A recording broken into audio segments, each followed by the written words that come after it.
Well, it has been 6 years since the first disaster we had back in 2017. So after 6 years, we're opening the check-in hall. We started today with our national airline, which is Winair, and the first flight to Sabre. So we had an opening this morning at 5:30, making sure everything is good, double checking everything before departure.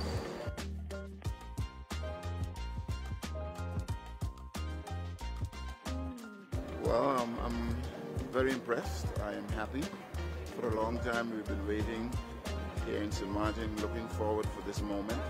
And I think we have a great product to offer to our visitors.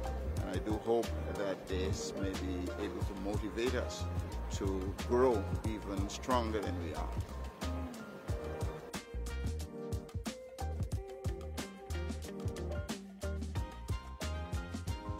And we did the first check-in today, January 22nd, 2024. Another milestone for the airport. I think good stuff moving forward.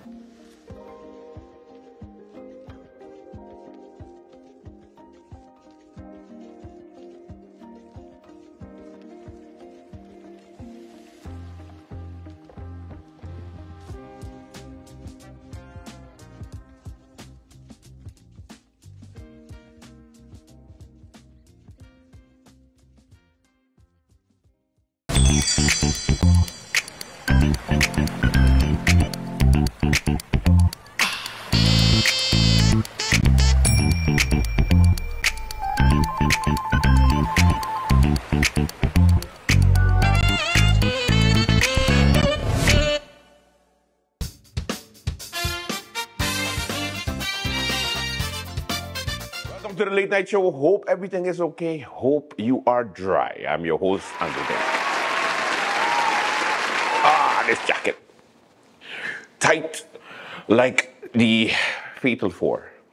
Of course, the 2x4 government continues to wait for the Saturday. Saturday is the day. Saturday is where they are going to swear in.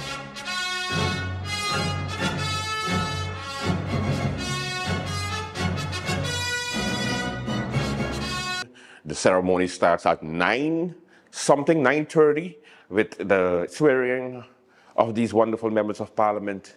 And then your taxpayers' money is going to pay for a nice feast to get a spot at the parliament building where they have a ceremony and the first parliament meeting where they will be voting for the president of parliament, the vice president of parliament, the second vice chair of parliament, the usual, the presidium, and then of course I think maybe later on they'll do the committee chairpersons of the parliament. That never really works.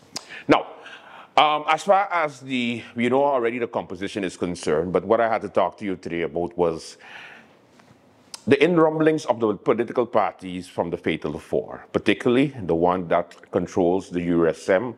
Well, the ones that the USM controls the ministries of general affairs, which is the prime ministership, and next one is, of course, the BSR. Now, it was pretty straightforward when we heard of the Luc Mercelina becoming a prime minister, right? So he's becoming the prime minister, so then a seat would be empty. So the next one in line would be Reginald Bruch. 204 votes during the last elections, and yes, he will be the incoming member of parliament. That is for sure. Hence, if Luc Mercelina passes the screening, but we assume that he will pass because, you know, we DSM, Curacao. They're going to pass him. Hey, remember yesterday what I tell you now? We made it. So he's going to be the prime minister, right? And then we have Reginald Bruch is going to come in as a member of parliament. Now, Reginald Bruch has further aspirations also to serve as a minister. Now, because they have two ministers, one is going to be occupied by Luc Mercelina. The second one is open, right?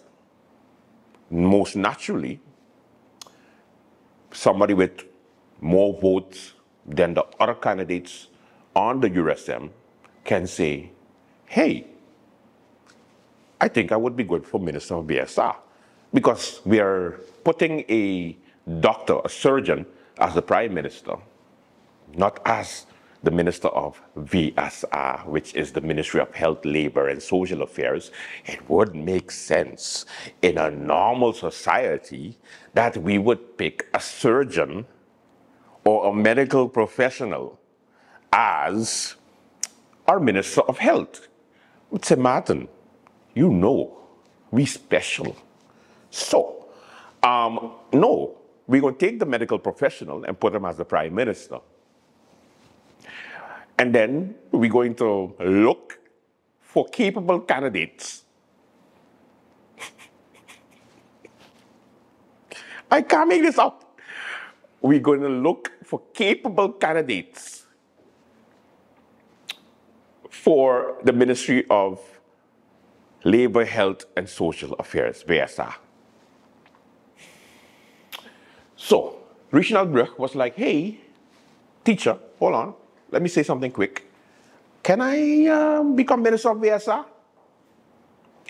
So, it would be okay for you to give it to him because he has the vote to back it up. Not to the USM standards, not to the USM nomination committee. Yes, they have a nomination committee, and this committee is the one that picks the candidates for ministers. Why this is so ridiculous is that if you go based on votes for the parliamentary elections, you didn't get enough to get in, no problem, you're on the side. However, if you're next in line, then the number situation still applies if you want to become a minister. So you can talk a little bit loud with your chest if you received more than the other party members. You could say it a little bit loud and say, hey, I want to be minister. You could do that because you have the votes, you have the confidence of more than the people who receive less. But in St. Martin, we seem to go based on, I guess, loyalty, I don't know, friendship, I don't know, who established the party and who didn't establish the party and who assisted during the rough times of when we started the party. Because Veronica Janssen Webster, or Veronica Webster Janssen, I gotta find out. Anyway, she was also a candidate on the USM, and she is insisting on becoming the Minister of VSR. The reason why is because she's like Doc Mercelina, Chris Weaver. We started this party together. I was there from the beginning. So therefore, I want to be Minister of VSR. I don't care who get more votes than me. I don't get it. Like, and the formateur, Luc Mercelina, is actually considering putting Veronica Janssen over Reginald Bruch as the Minister of VSR. And then Bruch is supposed to be going to Parliament and becoming a member of Parliament and having to hush him out, sit down and listen to the formateur and the leader of the party. Is it unfair? It's politics, right? But for the life of me, I can't understand why it is we continue to have these inside fights with these members, these candidates who turn into monsters. Yeah, I talk to all you candidates. All you just turn into monsters after the elections. Each and every one of you. Or you just start off all cute and nice. Pete, put up a picture of Mr. Boots. Look, look, look, look. All nice and cuddly. And then afterwards, all you turn into Shrek. An ogre. Mine. For the life of me, I don't understand, because it's a group effort. And the party is supposed to be, you know, going into the election together. And as soon as the numbers come out, listen, you better not even talk to me if you get five votes now. Don't even talk to me if you get 20 votes. You can't say nothing loud. You can't say nothing. You can't talk to me. You can't talk to me at all. Send me a text, and hopefully, if you're lucky, I answer. Because you're a non-factor. But what happened to the whole, you know, my party members is my family, and we're going to keep it transparent, and we're going to inform them as to what's happening every step of the way. Now you're calling them, hey, Doc. Doc? He can't answer. He probably doing a surgery. Now, there's another piece of information that we got today that was so hilarious, which was, no, it was last night when I was on the live with SMN News. And apparently, Dr. Luke Mercelina asked permission to continue being a surgeon and also continue and be the prime minister.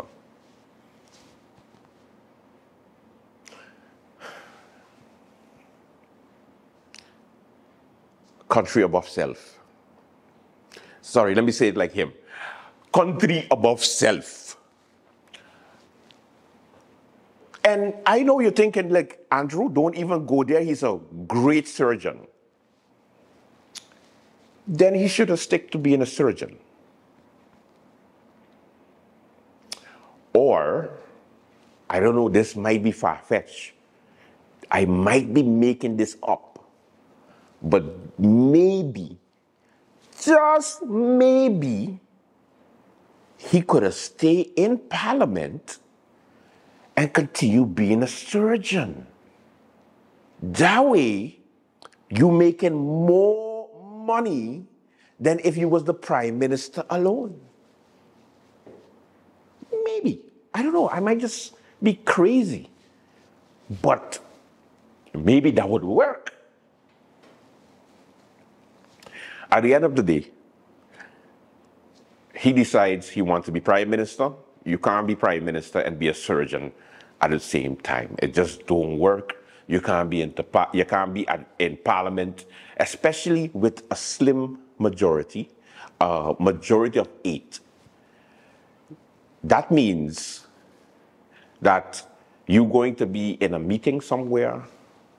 Your members going to be sitting there in Parliament, you there as the Prime Minister talking to the people.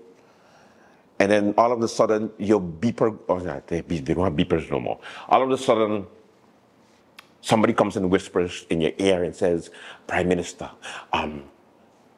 your patient is getting really bad. They need surgery. I'm sorry, I have to go and operate. I apologize. Let us discontinue this. Forget the rest of the people. I need to go save a life. Get the Batmobile ready.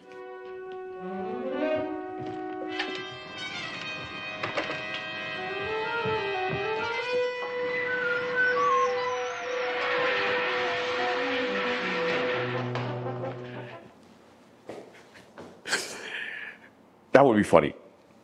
Because he's just going around going like, I'm Batman. I'm Batman.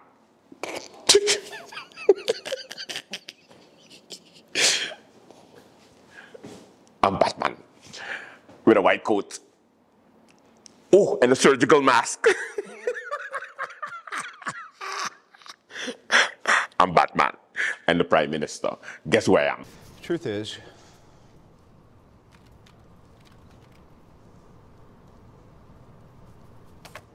I'm Batman.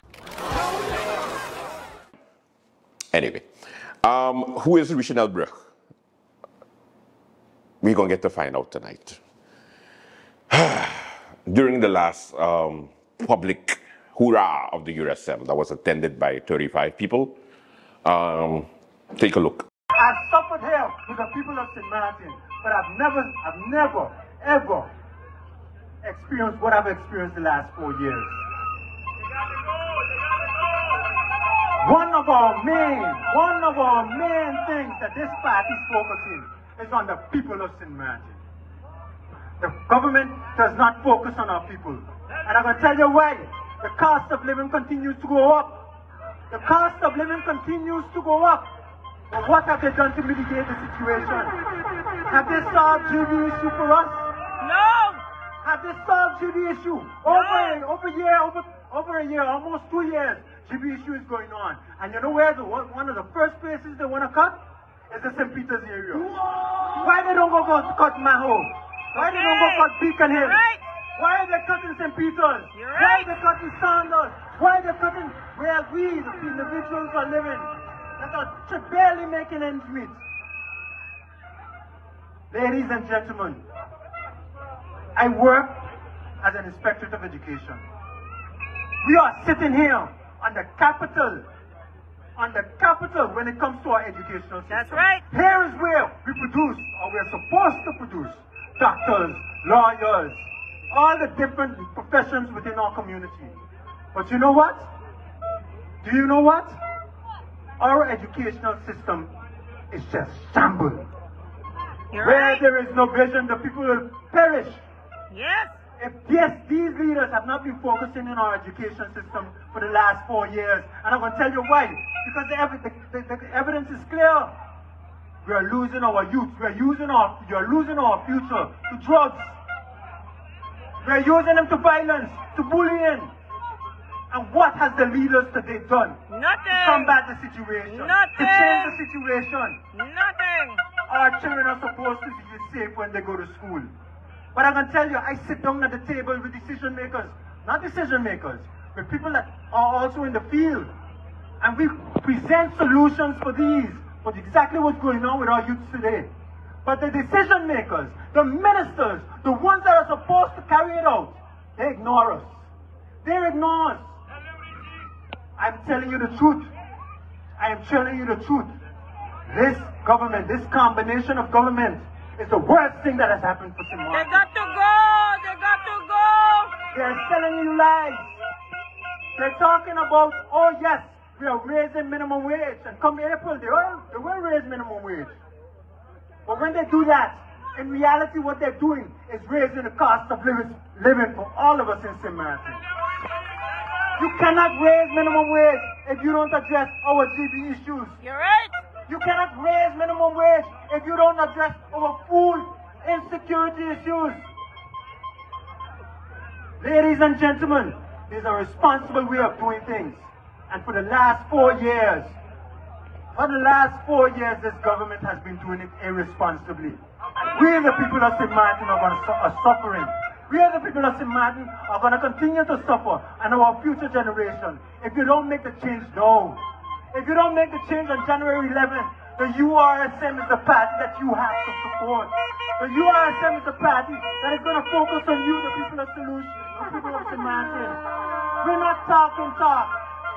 We're not talking the talk. I mentioned this in my last public meeting.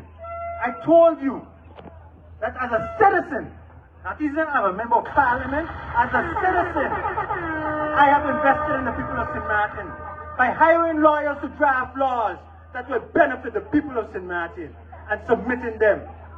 Meanwhile, we have 16. And last time I didn't mince my word. I didn't make a mistake. We don't have 15 parliamentarians. We have 16 parliamentarians that we're paying in order to do the law, to draft laws, to make our lives better. And they have done absolutely nothing. Nothing. Don't put them back in. Nothing. What can they tell you? It is about time that we read through the lies. It's about time that we read through the lies. They come here election after election and tell you about sewage water. It's still there. They come here election after election and tell you about the traffic. It's still there. They tell you election after election about our young people needing jobs. Youth unemployment is at an all-time high. The URSM is frustrated. The URSM has done its research. We know the solution. We want an opportunity to provide a solution. They've had their opportunity. They have had their opportunity. They done nada. They have had their opportunity.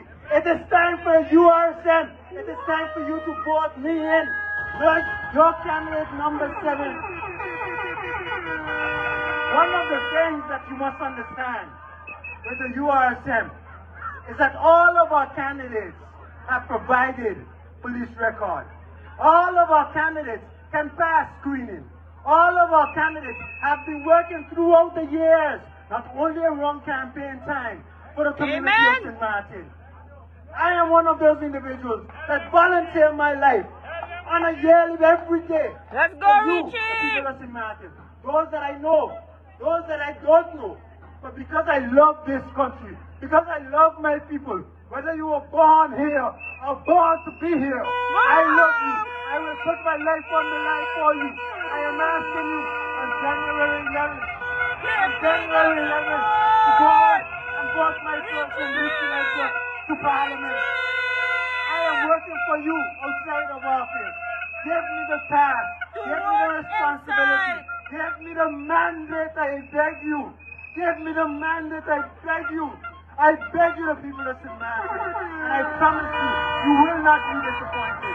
You will not be disappointed. The future generation, you see those 2 young children? The future generation is in your hand of voters. It's in your hand of voters.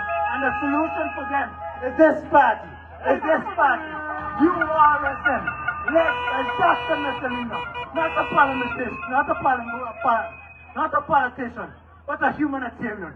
Because it's about time we elect persons that are compassionate, that have the people at heart. It's about time that we elect individuals that have integrity, competence, and that is honest, and that will work for you. You will get all of that with me, my person. Missionary Brooks, your number 7. Let's go, Richie! Thank you very much. Please, it is important. It's important on January 11th that you come out.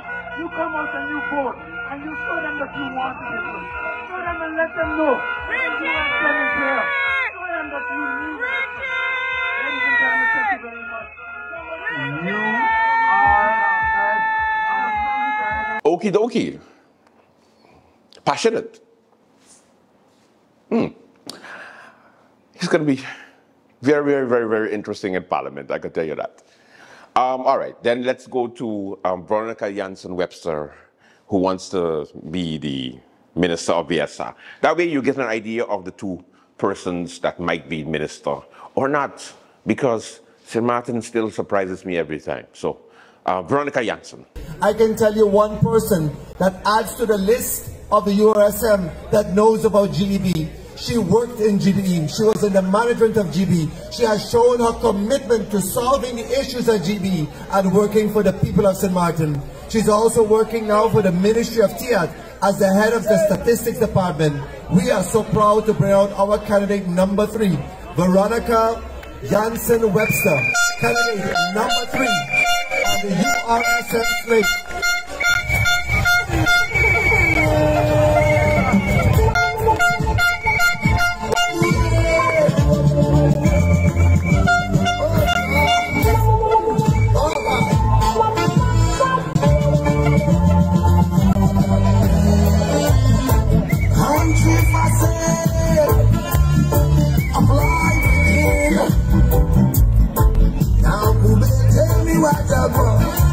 Good evening, St. Martin. Good evening.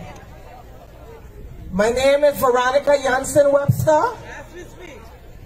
And as I stand before you today, I ask God grace to guide me, to help me to convince you to vote for URSM, to vote for the change, to vote for a better St. Martin. I am surrounded today by the people who are helping me to reach you, the people who stand behind me, the people who I do not want to disappoint, just like I do not want to disappoint you, all of you. Because St. Martin is hurting. St. Martin is not the St. Martin that I know. I will start at the airport. When I went away to work in December and I came back, and I felt like we were cordoned off like cattle in 4 rows, standing for an hour just to go to get your suitcase. That is not the St. Martin I know. That is not the St. Martin airport. That is not our airport that won awards that we have there now. We need solutions, and the URSM has solutions. Let us drive up a little further, KB, to our power plant. A power plant with engines that had to be changed years ago, with funds that was had years ago to do it, but no vision and no willingness to listen to a management board who had the solutions. But now URSM has the solutions for all of these load shedding and all of this. URSM has the solution. The solutions are there. You hear all of our candidates, different candidates, speak about renewable energy. Renewable energy can complement the engines. The solutions are there, ladies and gentlemen. You just have to not vote for the same old, same old. Step out of your comfort zone. Put your trust in us. Put your trust in someone like me. Vote for number 3. Let's come over the hill. Let's go to the hospital. Look at the foundation that is there building. For how long? Is that what we deserve? Do we deserve the kind of care that we get when we go down there 4 in the morning and you stand up outside for hours and hours and hours and hours, and if you're old, you don't get no chance to get inside. They put you there on a bench to sit down. Do we deserve that? No. Do we have the solutions? Yes, URSM has the solutions. Vote for a party like URSM. I go up into the KB area where I went with my young son. He's studying psychology.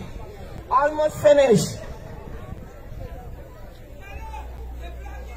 And I saw the heart in his eyes when he saw the deplorable condition in which the people are living. Those people have the same color passport like me. And this deplorable condition that they live in. And can we build affordable housing? Yes, we can, because the money is there, the solution is there. We need to put capable people who can solve our issues.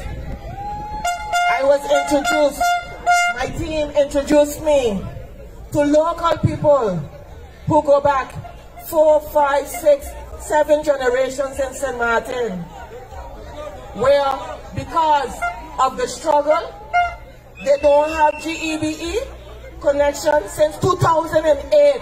Is that normal, ladies and gentlemen? Do our people have to live like this? Then you have to vote different. You need to vote for URSM because URSM has the solution. URSM has capable candidates. Vote for someone like me. Vote for me. Vote for candidate number 3.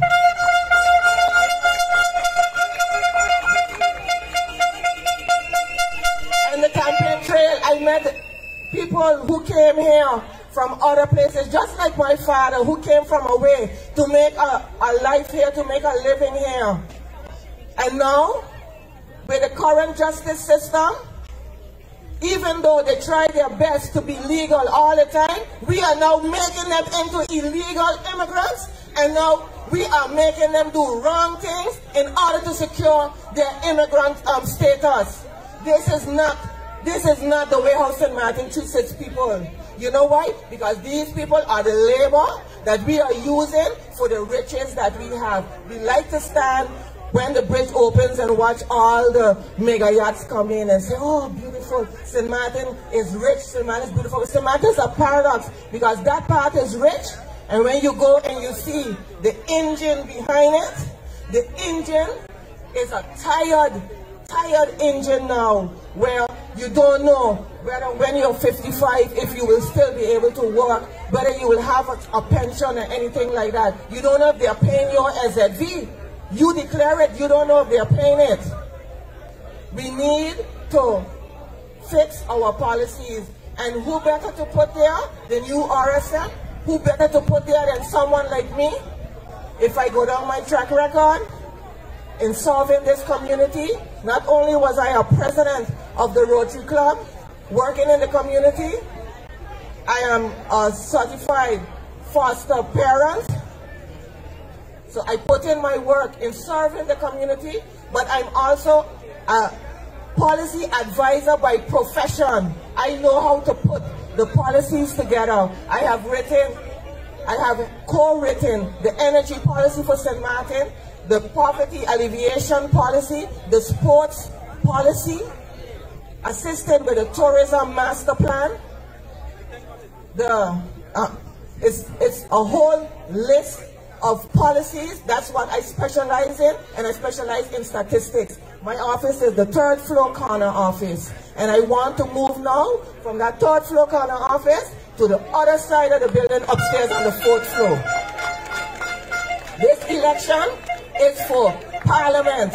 However, I can tell you here, ladies and gentlemen, I am a person of execution. Can I do Parliament? Yes, I can, because I could run GB.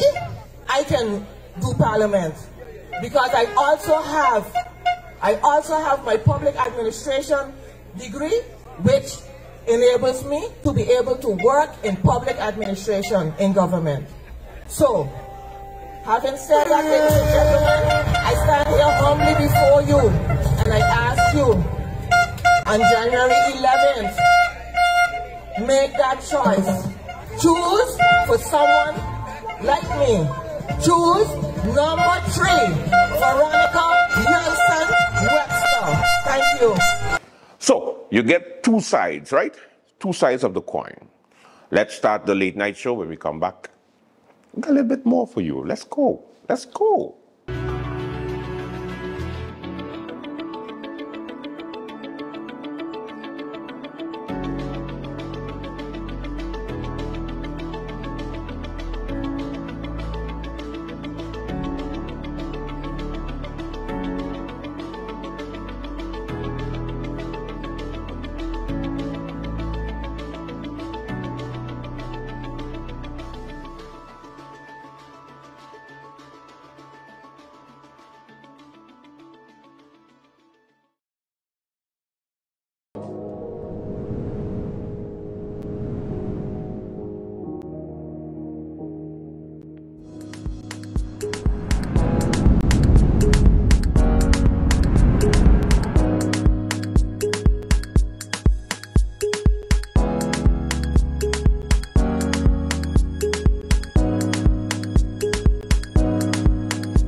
How are you? Hi, darling. I'm fine. Just calling to say hi. Oh, okay. We got over here. Girl, I hear watching this movie and it...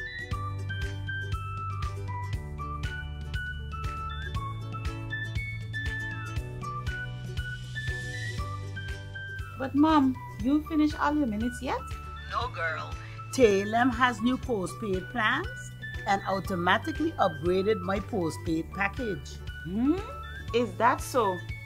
Guess what? I am getting more minutes and almost double the amount of data for the same price. I guess I'm making a switch now.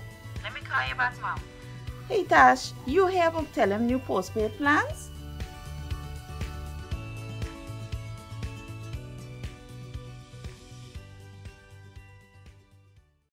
Welcome back to the show.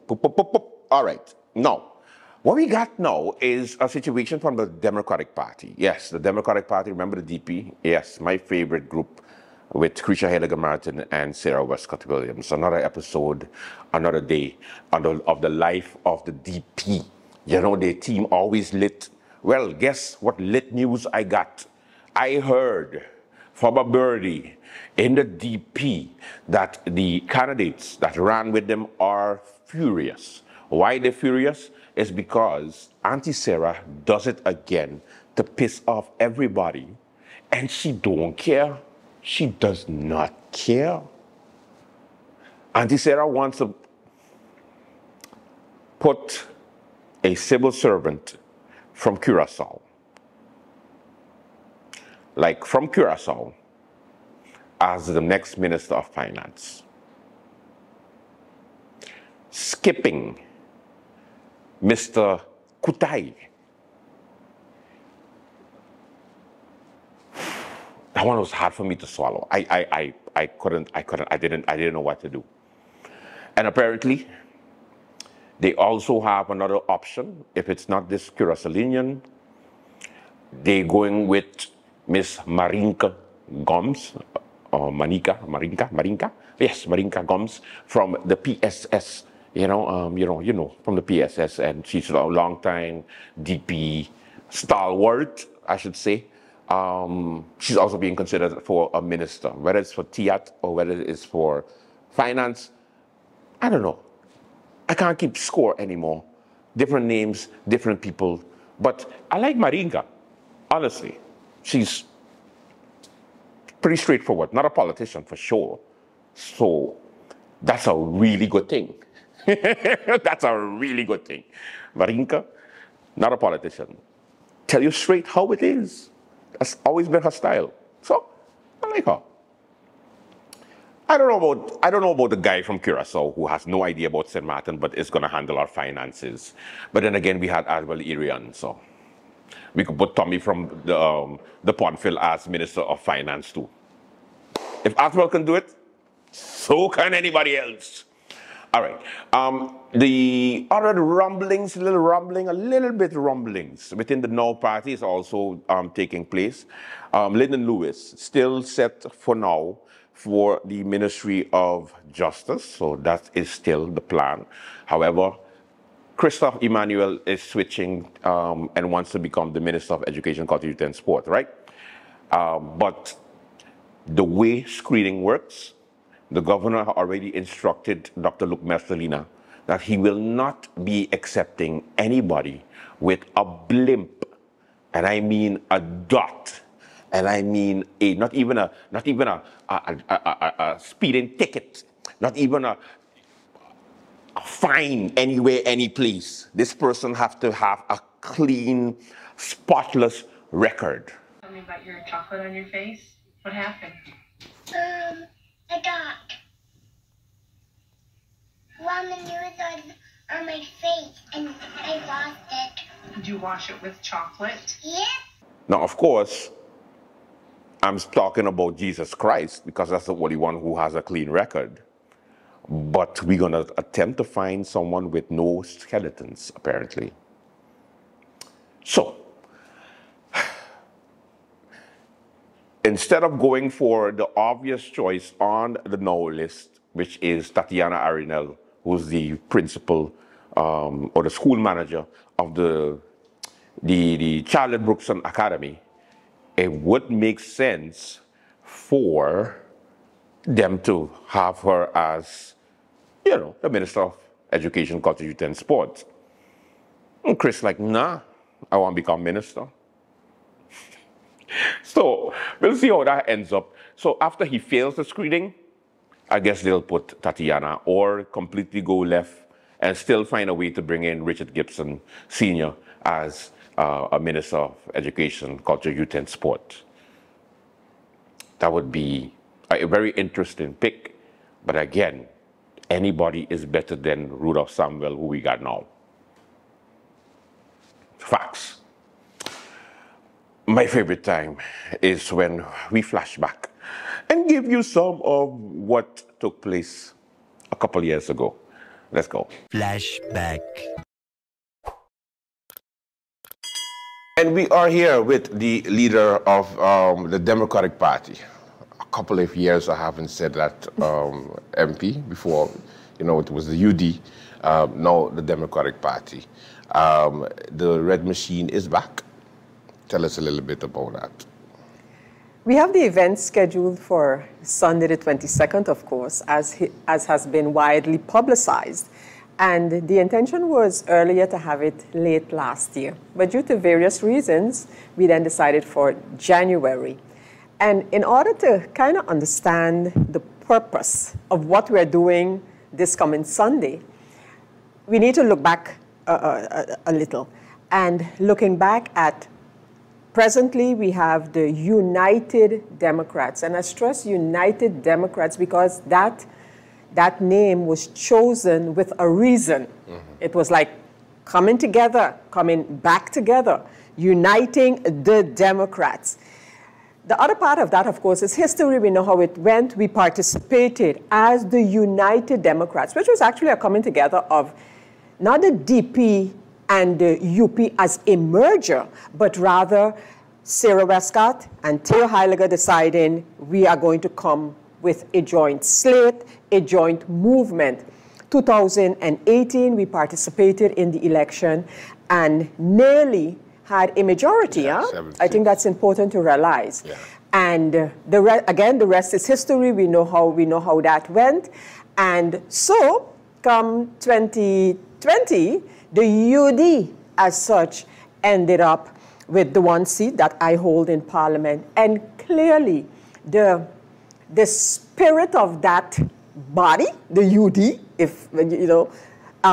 was lacking. Mm-hmm. Was lacking because, as I like to put it, the only part that actually remained of the UD at that time was the D. Yeah. Was the D, Yeah. So, and you saw that kind of uncertainty, maybe even disappointment. To me, you saw that reaction in the polls in 2020. Yeah. Fast forward a little, and then we get to the point where, of course, I have the seat under the United Democrats in Parliament, and at some point I decided, let me deregister the Democratic Party at the time at the Electoral Council. I know that caused a lot of consternation as well, because person was like, what did you do? Did you just eliminate the Democrat? No. It was nothing like that. I just deregistered it as a political party, because remember that for every party that is registered, you have to do your yearly filing, etc., etc. And the Democratic Party, we did not participate in the election. We had no activity, long and short. And that lasted on for some time. And then I want to believe it was just before the pandemic, Andrew, that the membership of the DP, which actually was a membership of the UD, decided, no, we're going to go back and do all that is necessary to reposition the Democratic Party. Oh, and that's what happened. That's what happened. Okay. And, then, of course, the pandemic and, we didn't have time to go into what all needed to be done.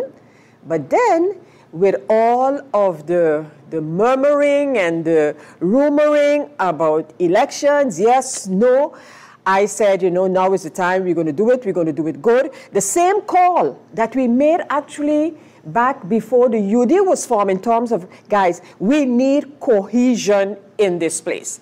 And don't think that I am that idealistic to think, oh yeah, let everybody just come together and kind of sing kumbaya. Yeah. Exactly. Yeah. You know, everybody under the sun. No, no, no, no. But the political parties need to establish their lines clearly, so that then persons can align with the party and what the party stands for, and not the other way around. Because the kind of fragmentation that we have seen over the years is just too much. And we are in a downward spiral where that is concerned. And as a proponent of the system that we have right now, which is a party political system, as I said recently in an interview, we're going to either have to decide we're going to recraft that and work within the system, or we're going to change it. Yeah. But you can't, this is a type of a half-half situation, and it's not good for the public, it's not good for candidates, and it's not good for the political parties. It's just not good. We have too much movement, too much, you know. Yeah, and because they use it mostly as a political train. They use it to jump on the train. And as soon as they get in, they jump off the train. Exactly. And then in order for elections to come back, they go back on the train. That's the thing, you know. That's a trend that we've set since 2010. And again, and I think in sort of reacting to my latest statement on Sunday's event, so January the 22nd, the local newspaper sort of alluded to, you know, it needs to be done, but can we reverse the trend? Can we reverse the trend? And it is really true. But the thing is, we need to realize what happens if we don't. We are not going to be able to, like, let's say next year or the year thereafter, change our electoral system. And again, I'm stressing the system, and I'll tell you why, Andrew, but that ain't gonna happen just like that. Let me put it that way. So in the meantime, let us tweak what we have to ensure that we have, one, some kind of stability, and a government that feels itself free to carry out the program that they presented to the voting public. In the beginning. In the beginning. Not change. Exactly. And then the parliament is there to hold them account, to hold them to account, to give account. And if you're gonna have sides with the government, and you're gonna have sides not with the government. But that kind of a structure, and I know it's definitely a learning curve, but I am convinced that we need to do that. And so again, coming back to, you know, the Democratic Party's event on Sunday. So you're going to be having some of that. As I also explained, I am not presenting like our manifesto just yet, because I have different intentions how to come to our manifesto. But that's something for another time. But we will be talking about some of the points that, some of the key values that we call it, that the party has stood for, still stands for, and needs to now be positioned in the current environment in which we all live and operate, you know, because and clearly as a political party, you can definitely see a certain course. You know, if you got persons jumping in and out and you don't have a structure, you don't see that. But a political party, again, whether you agree with the course that the party has taken, will take, suggest that it will take, that's another matter. But at least people could say, well, you know, okay, under the Democratic Party, this ain't gonna happen. No, during the last election, you know, you mentioned the UD received a majority of the votes. It was about 7. Not the last one, the one before. The one before, 18, yes, the one 2018. Before. And then afterwards, it went down to 1. Would you say then that, you know, the way that the opposition at the time presented that the way that the governing was happening, and then the government broke based on, you know, the reasoning, many reasons that come to light now. And I've seen it in many of the, you know, actions taking place during the past 3.5 years. Would you say then that, you know, the electoral voters, the voters were fooled? I honestly believe that. The people were definitely fooled at that time. And again, Andrew, I love to put things into perspective because then you better understand. And if we take that point, how did we end up with elections in 2018? Because of what was happening after the hurricane in 2017, because of the whole debacle that we had with the funding from the Netherlands through the trust fund managed by the World Bank.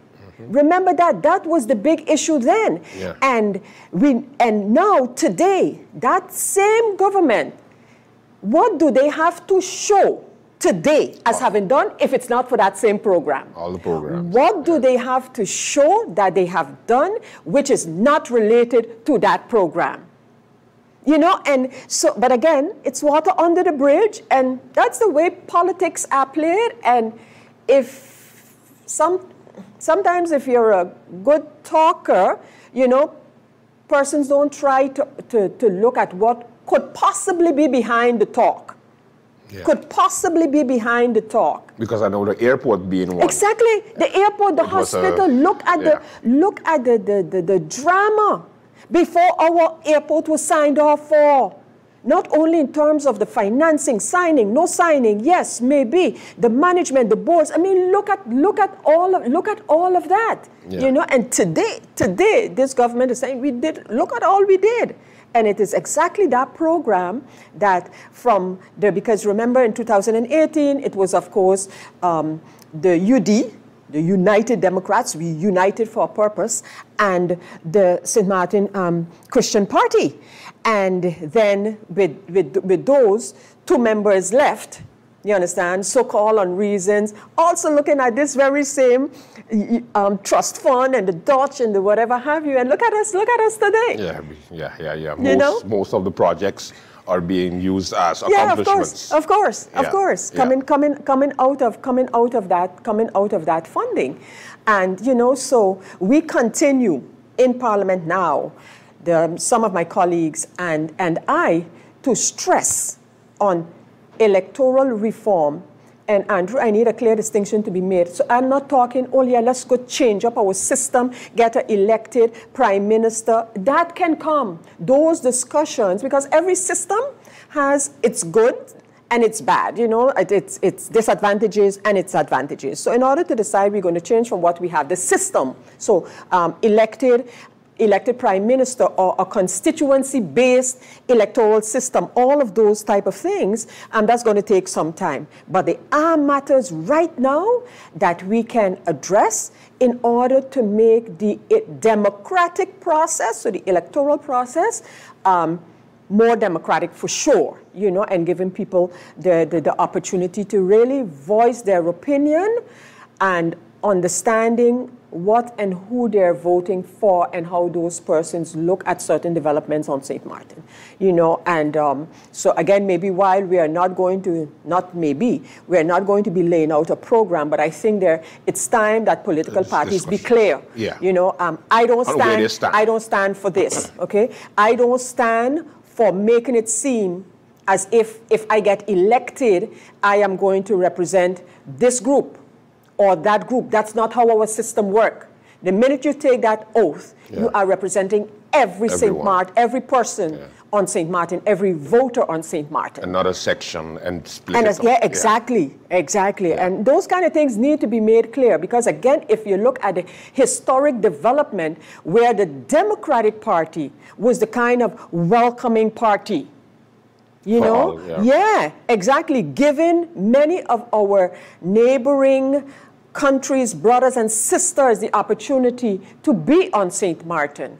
The Democratic Party is also the political party, and not talking party now, that when we came out of the colonial period, was the party that did not, like most other countries in the region, countries and islands that came out of the colonial period, and then for them, the important thing was, what do we do now? Do we go straight independent? Do we become an associated state? All of those, and you had different systems developing based on that. But in the case of St. Martin, the Democratic Party was like, And I'm imagining how it must have been at that time. Look at our people. Our people are suffering. So many persons had left St. Martin. My late mother being one of them, because of the lack of economic opportunities here on St. Martin. You know, we were in a dismal state. And at that time, the leadership of the Democratic Party was like, no, we're going to hold off on the constitutional thing a while, or the political status thing a while, and we're going for the economy. And that's how economic development, and that's how St. Martin was able to propel itself ahead of the rest where the tourism industry is concerned. You know, so again, it's so important to see these things into the right perspective. And that's why we, again, developed a mindset, even as part of the Netherlands Antilles. Like, we're going to do what we have to do. Don't tell us anything. And when you try to tell us anything, then you had the central government fall, and we had some of that happening as well. Yeah. You know, and when I say that, I look at, for example, long before the educational system went towards mother tongue education, so English primarily in our schools. Under the Democratic Party, we had allowed it here in our schools. How schools like the MAC and such flourished when the law was not really permitting that. Yeah. And remember, the educational laws at the time were made in Willemstad. Yeah. You see what I'm saying, Andrew? So that kind of independence, so to speak, is something that has been part of our history all along. And the DP's mindset. Exactly. And so again, there is clearly, if you look at political parties over the years, you can see, of course, you can change course. That's everybody's right, including a political party, especially a political party. You know, you got to be able to have your ear to the ground and say, that kind of policy that we had back then can't work today. Yeah. But, and I think we need to be clear on those type of things. That is it for the Late Night Show. Thank you so much for watching. Until tomorrow, do have a safe and pleasant one. Tomorrow is Dick Court. Oh, I can't wait. We got a nice setup. I'm excited. Of course, Dick Court is where we, you know, give you the latest crime stories, the sentencing of, you know, persons that are involved in the justice system, meaning people that have to get locked up, or didn't get locked up, or got away, or very interesting stories that caught our eye. So it's going to be a good one. Thank you so much for watching.